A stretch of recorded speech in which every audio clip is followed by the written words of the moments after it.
安省法律援助項目撥款不足，喺法庭積壓審理個案嘅情況下，唔單止影響被告人權益，亦削減咗新入行做法律援助律師嘅報酬，打擊咗佢哋嘅士氣。審理個案堆積就似雪球效應，有增無減。李詠如報導。疫情導致加拿大各地法庭積壓更多案件有待審理。喺安省，為咗提高社交距離下嘅審案效率，安省律政廳長德高尼撥款130萬加元，為省內司法部門購置手提電腦、安裝遠程網絡裝置 VPN 同其他技術設備，又耗資7200萬加元，聘請多個檢控官及其他部門員工，以加強法庭、受害者及證人服務。雖然安省政府為清理積壓案件喺人力物力方面都投放咗大量資金，但近年省府於法律援助項目嘅撥款不但冇增加，更喺2019年削減超過1億3000萬加元，相當於當時項目預算嘅30%。有法律界人士表示，其實當中有好多積壓嘅案件，正係由於省府對法律援助項目嘅撥款不足而造成。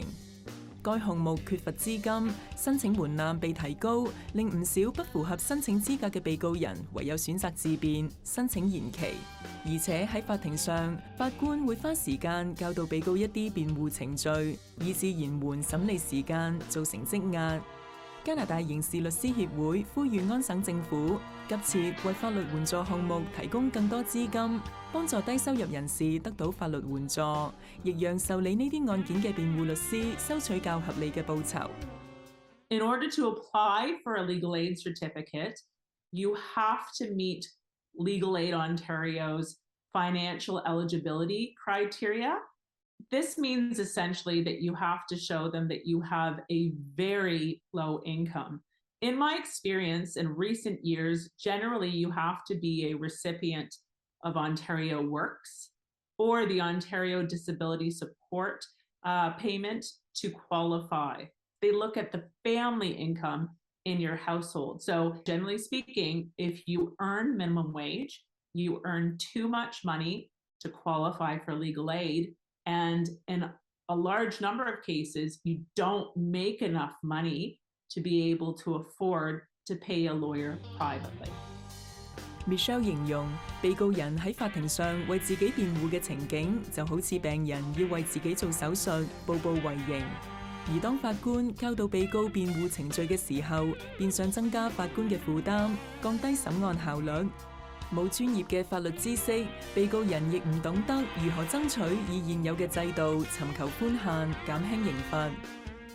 A large number of cases that are in the criminal justice system often get diverted if they are not extremely serious. To give you an example, if it's a shoplifting case, quite often the defendant will qualify for a program that's called diversion, where if they do or take certain steps like do community service work or make a donation to charity, they're then eligible to have their criminal charges withdrawn. Also, there's other consequences that could clearly flow from pleading guilty, a deprivation of their liberty, having to step into custody and serve a jail sentence. So without adequate legal aid funding, there's also the possibility that there could be wrongful convictions. 安省法律援助項目撥款不足，唔單止影響被告人權益，亦低估受理辯護律師嘅報酬。Young lawyers sometimes rely on legal aid to develop a practice.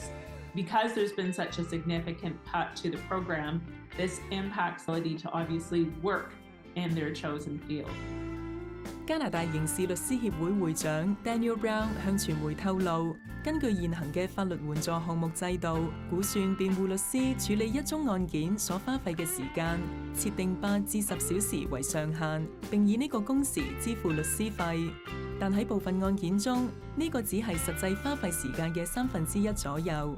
辯護律師嘅工作得唔到相應報酬，令唔少年輕律師萌生轉行嘅念頭，唔再做辯護律師。Defendant has a constitutional right that's guaranteed by our Canadian Charter of Rights and Freedoms to have his or her trial heard within a reasonable time. So generally speaking, if the trial is in the Ontario court, from the date the information is sworn to the conclusion of the case, that's roughly about 18 months. And so if the government cannot provide a trial within that 18-month period, then the defendant's able to apply to have the case thrown out because of delay.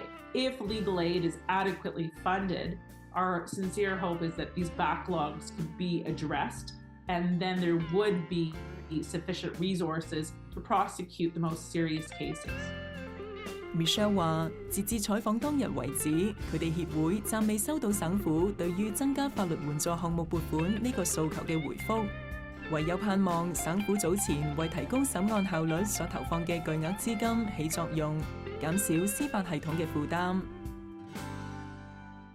好啦，今日節目時間就到呢度，下星期再見。